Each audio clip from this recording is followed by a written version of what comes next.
விடுதலை பார்ட் 2 டே 1 கலெக்ஷன் எந்த அளவுக்கு இருக்குது அப்படிங்கிறத இந்த வீடியோவில் பார்ப்போம். நேற்று இந்த படம் ரிலீஸ் ஆகிருக்கு. முதல் நாள் வசூல் ஒவ்வொரு ஸ்டேட்டில் எந்த அளவுக்கு கலெக்ட் பண்ணியிருக்கு, அதில் முக்கியமாக தமிழ்நாட்டில் எந்த அளவுக்கு வசூல் வந்திருக்கு, மற்ற ஸ்டேட்டில் எந்த அளவுக்கு பெர்ஃபார்மன்ஸ் இருக்குது அப்படிங்கிறதையும் பார்ப்போம். இது இல்லாமல் இன்னொரு 2 முக்கியமான படம், ஒன்று வந்து கன்னட இண்டஸ்ட்ரி, இன்னொன்று வந்து மலையாள இண்டஸ்ட்ரி. கன்னடாவில் பார்த்திங்க அப்படின்னா உபேந்திரா அவர்களோட UI அப்படிங்கிற ஒரு படம். அந்த படம் ஒரு வித்தியாசமான ஒரு வேர்ல்டு அப்படின்னு சொல்கிறாங்க. அந்த படத்தோட பட்ஜெட் என்ன, வசூல் என்ன அப்படிங்கிறது பார்ப்போம். இது இல்லாமல் மலையாளமில் பார்த்திங்க அப்படின்னா உன்னி முகுந்தன் அவர்களோட மார்க்கோ அப்படிங்கிற ஒரு படம். இந்த படத்துக்குமே ஒரு பயங்கர நல்ல ரெஸ்பான்ஸ் கிடச்சிருக்கு. அந்த படத்தோட பட்ஜெட் என்ன, வசூல் என்ன அப்படிங்கிறதையும் பார்ப்போம். இது இல்லாமல் முஃபாசா த லயன் கிங் அந்த படத்தோட டே 1 கலெக்ஷன் எந்த அளவுக்கு வந்திருக்கு அப்படிங்கிறதையும் பார்ப்போம். இன்னும் சில படங்களோட வசூலையும் தெளிவாக பார்ப்போம். அப்புறம் இன்றைக்கி வந்து 6 years of KGF Chapter 1 அந்த படத்தோட பட்ஜெட் என்ன, வசூல் என்ன, ஷேர் என்ன அப்படிங்கிறத பார்ப்போம். வாங்க வீடியோக்குள்ள போகலாம்.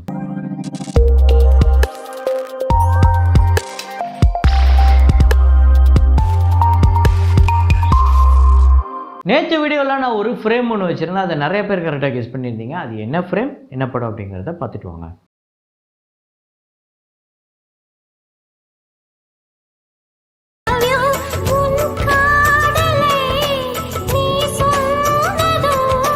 ஆமாங்க, ஜீன்ஸு தான் எனக்கே எனக்கா அப்படிங்கிற பாட்டு. அந்த பாட்டில் வரக்கூடிய ஒரு ஃப்ரேம் தான். அதாவது பின்னாடி ஐ லவ் யூ மதுமிதா அப்படிங்கிறது ஒரு இதில் அப்படியே மேலே பறந்து போயிட்டுருக்கோம். ஒரு ஜெட்டில் இருந்து அப்படியே எழுதி அது போய்கிட்டு இருக்கோம். அதை தான் ஃப்ரேமாக வச்சுருந்தோம்.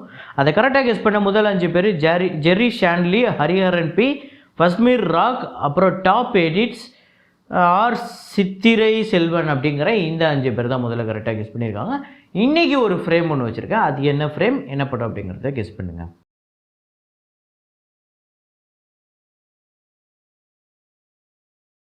ஸோ வசூல்களை போகிறதுக்கு முன்னாடி நிறையா பேர் வீடியோவை பார்க்குறவங்க லைக் அப்படிங்கிறத ப்ரெஸ் பண்ண மறந்துடுறீங்க. அதை பண்ணி வச்சுக்கோங்க. அப்புறம் சேனலை சப்ஸ்கிரைப் பண்ணாமல் நிறைய பேர் பார்த்துட்ருக்கீங்க, சப்ஸ்கிரைப்பும் பண்ணிக்கோங்க. இது இல்லாமல் ஒரு சில நாட்களுக்கு முன்னாடி நம்ம ஒரு அனௌன்ஸ்மெண்ட் சொல்லியிருந்தோம். ஒரு சேனல் நானும் என்னோடய பிரதரும் சேர்ந்து ஆரம்பிச்சிருக்கோம் அப்படின்னு சொல்லிட்டு. அதாவது ஒரு போட்காஸ்ட் சேனல் ஒன்று ஆரம்பிச்சிருக்கோம், 2GB போட்காஸ்ட் அப்படிங்கிறது. அதோட லிங்க்கை வந்து கீழே டிஸ்கிரிப்ஷனில் கொடுத்துருக்கேன். அப்புறம் வந்து ப்ளூ தக்காளி வைப்ஸ் அப்படிங்கிற ஒரு சேனலோட லிங்க்கையுமே கொடுத்துருக்கேன். அதையுமே சப்ஸ்கிரைப் பண்ணி வச்சுக்கோங்க. தொடர்ந்து நிறையா வீடியோக்கள் வரப்போகுது, நிறையா ஃபன்னான வீடியோக்கள் வரப்போகுது, நிறையா ட்ரோல் ஃபன்னு எல்லாமே இருக்க போகுது. ஸோ அது ஃபாலோ பண்ணி சப்போர்ட் பண்ணுங்கள். ஸோ அப்புறம் வசூல்களை போயிடலாமா? முஃபாசா த லயன் கிங் இந்த படத்தோட டே 1 கலெக்ஷன் இந்தியாவில் வந்து 10,65,00,000 ஒரு சூப்பரான ஓப்பனிங் வந்திருக்கு. வேர்ல்டு வைடு பார்த்திங்க அப்படின்னா கிட்டத்தட்ட 250 கோடி கிட்டே இந்த படம் வந்து கலெக்ட் பண்ணியிருக்கு. இது வந்து $29.4 million வருது. ஸோ டோட்டலாக பட்ஜெட் பார்த்திங்க அப்படின்னா $200 million. இது மட்டும் 1700 கோடி கிட்ட வருது. அப்புறம் UI அப்படிங்கிற உபேந்திரா அவர்களோட திரைப்படம். இந்த படத்துக்கு ஒரு மிகப்பெரிய எதிர்பார்ப்பு இருக்குது. அந்த எதிர்பார்ப்புக்கு ஏற்ற மாதிரி ஒரு மிகப்பெரிய நம்பருமே கலெக்ட் பண்ணியிருக்கு.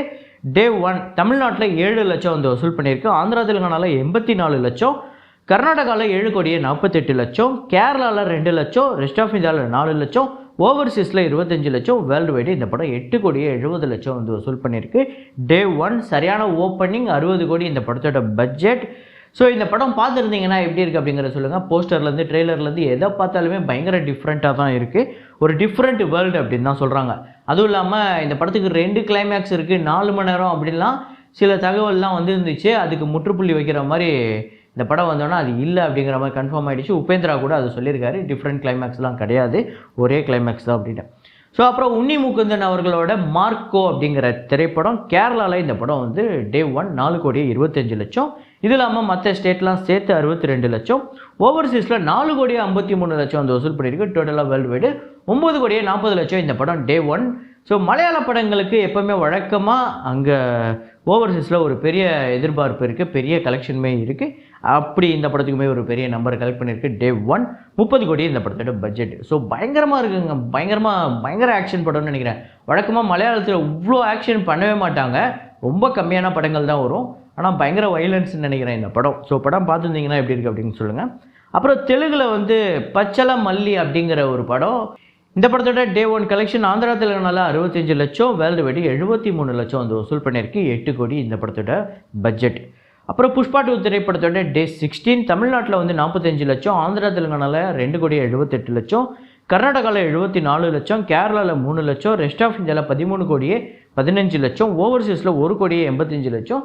வேர்ல்டு வைடு 19 கோடி இந்த படம் வந்து வசூல் பண்ணியிருக்கு டே 16. ஸோ இவ்வளோ படம் வந்து கூட இந்த படம் வந்து ஒரு நல்ல கலெக்ட் தான் பண்ணியிருக்கு, பெரிய விஷயம்தான். ஸோ டோட்டலாக தமிழ்நாட்டில் 72 கோடியே 27 லட்சமும், ஆந்திரா தெலுங்கானாவில் 292 கோடியே 32 லட்சமும், கர்நாடகாவில் 89 கோடியே 5 லட்சம், கேரளாவில் 18 கோடியே 17 லட்சம், ரெஸ்ட் ஆஃப் இந்தியாவில் 740 கோடியே 79 லட்சம், ஓவர்சீஸில் 238 கோடியே 63 லட்சம், வேர்ல்டு வைடு 1451 கோடியே 23 லட்சம் இந்த படம் வந்து வசூல் பண்ணியிருக்கு 16 நாளில். மகாராஜா திரைப்படத்தோட சைனா கலெக்ஷன் டே 22. சைனாவில் 600K சைனீஸ் கரன்சி, இது வந்து 70 லட்சம் வருது நம்ம ஊர் காசுக்கு. ஸோ டோட்டலாக சைனாவில் 78.44 மில்லியன் சைனீஸ் கரன்சி, இது வந்து 91 கோடியே 38 லட்சம், டோட்டலாக 199 கோடியே 30 லட்சம். மேபி இன்னைக்கு வந்து இந்த படம் 200 கோடி வேர்ல்டு வைடு வந்து ரீச் பண்ணும். ஸோ அதுக்கடுத்ததான் விடுதலை படத்தோட பார்ட் 2 டே 1 கலெக்ஷன். தமிழ்நாட்டில் வந்து 6 கோடியே 88 லட்சம், ஆந்திரா தெலுங்கானாவில் 68 லட்சம், கர்நாடகாவில் 62 லட்சம், கேரளாவில் 25 லட்சம், ரெஸ்ட் ஆஃப் இந்தியாவில் 21 லட்சம், ஓவர்சீஸில் 1 கோடியே 24 லட்சம், வேர்ல்டு வைடு 9 கோடியே 88 லட்சம் இந்த படம் வந்து வசூல் பண்ணியிருக்கு. 35 கோடி இந்த படத்தோட பட்ஜெட் அப்ராக்சிமேட்டாக.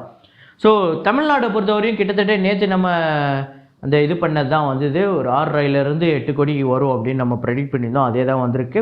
ஆந்திரா தெலுங்கானா எல்லாம் ரெஸ்ட் ஆஃப் இந்தியா எல்லாம் சேர்த்து நம்ம ஒரு கனெக்ட் பண்ணியிருந்தோம், கிட்டத்தட்ட எல்லாமே மேட்ச் ஆகி தான் வந்திருக்கு. நம்ம 10 ஒரு 12 கோடி வரும்னு எதிர்பார்த்தோம், ஒரு 9 கோடியே 88 லட்சம் நம்மளோட ப்ரெடிக்ஷன் படி தான் இந்த படத்துக்கு டே 1 கலெக்ட் வந்திருக்கு. அதே மாதிரியே தமிழ்நாட்டில் ஒரு சூப்பரான ஓப்பனிங் இருக்குது. 5+ crore அப்படிங்கிறது தமிழ்நாட்டை பொறுத்தவரையும் ஒரு மிகப்பெரிய ஓப்பனிங். அதை பொறுத்தவரையும் விடுதலைக்கு ஒரு சரியான ஓப்பனிங் இருக்குது. அதே மாதிரி ஆந்திரா தெலுங்கானாலையும் கர்நாடகாலையும் கேரளாலையுமே ஒரு நல்ல கலெக்ஷன் இருக்குது. ரெஸ்ட் ஆஃப் இந்தியாவில் 21 லட்சங்கிறது ஒரு பெரிய விஷயம்தான் இந்த படத்தை பொறுத்தவரையும். ஓவர்சீஸில் ஒரு டீசெண்டான கலெக்ஷன் எடுத்திருக்கு. ஸோ டோட்டலாக ஓப்பனிங் டே இந்த படத்துக்கு ஒரு நல்ல ரெஸ்பான்ஸ் இருக்குது. டே 2 டே 3 எப்படி இருக்க போகுது, இந்த சாட்டர்டே சண்டே கலெக்ஷன் எப்படி மாறப்போகுது அப்படிங்கிறத பொறுத்து தான் இந்த படம் எந்த அளவுக்கு ஒரு வெற்றி படமாக அமைய போகுது அப்படிங்கிறது நம்மளுக்கு தெரியும். ஸோ அடுத்ததாக KGF சாப்டர் 1.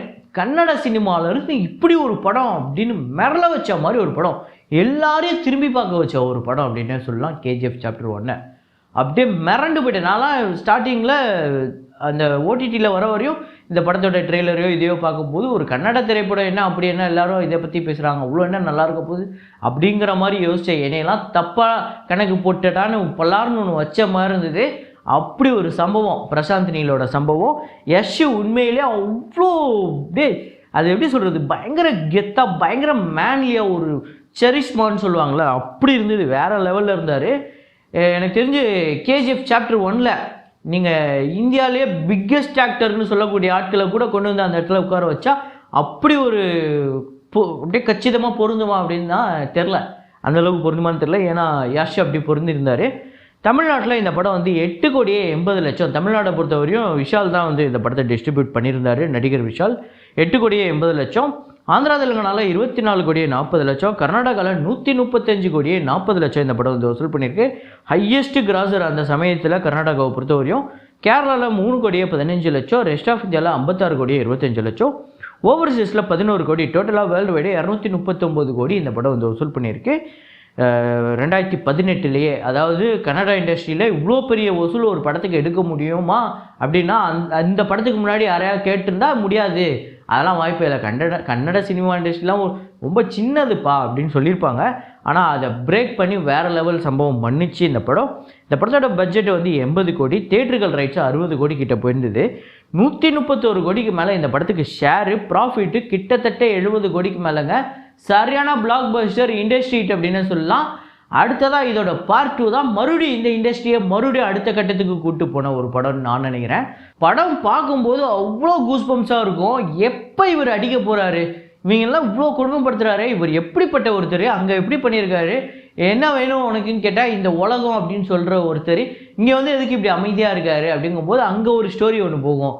அப்போ உங்கள் ஹீரோ மறுபடியும் அமைதியாக தான் இருந்தாரா, தோற்று போயிட்டாரா உங்கள் ஹீரோ அப்படிங்கும்போது தான் அந்த சுற்றி அப்படி வச்சுட்டு அப்படியே பிஜிஎம்லும் அவ்வளோ சூப்பராக இருக்கும். முக்கியமாக தமிழில் இதை டப் பண்ணவங்க வேறு லெவலில் மெனக்கிட்டு இருக்காங்க. ஒவ்வொரு டைலாகுமே கச்சிதமாக பொருந்திருக்கு. அந்த தமிழ் டப்பிங் கூட அவ்வளோ மெனக்கிட்டு சூப்பராக பண்ணியிருந்தாங்க. இதை ஒரு டைரெக்டாக ஒரு யாரோ ஒருத்தவங்களை கூப்பிட்டு வந்து காமிச்சு இது பாருப்பா இது ஒரு தமிழ் படம்ப்பா அப்படின்னு சொன்னால் நம்பிடுவாங்க. தமிழில் இப்படி ஒரு ஹீரோ வச்சு ஒரு படம் பண்ணியிருக்காங்க போலன்னு. இது எல்லா லாங்குவேஜ்லையுமே அப்படி சூப்பராக டப்பிங் பண்ணியிருந்தாங்க.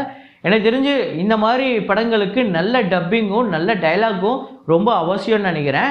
அப்போ தான் அது இங்கே இருக்கக்கூடிய நம்மளை வந்து ரீச் ஆகும்.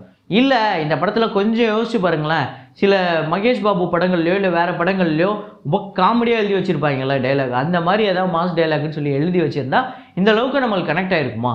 முக்கியமாக நீங்கள் எந்த லாங்குவேஜை வேணால் எடுங்க, அதை நீங்கள் ஒரு லாங்குவேஜுக்கு டப் பண்ணும்போது அதுக்கேற்ற மாதிரி கச்சிதமாக மக்கள் விரும்புகிற மாதிரி மக்கள் ரசிக்கிற மாதிரி ரொம்ப ஜென்யூனாக டைலாகும் டப்பிங்கும் பண்ணிங்க அப்படின்னா அது எல்லா லாங்குவேஜ்லேயுமே வெற்றி அடையும் அப்படிங்கிறதுக்கு முக்கிய உதாரண திரைப்படம் கேஜிஎஃப், பாகுபலி அந்த மாதிரி திரைப்படங்கள்.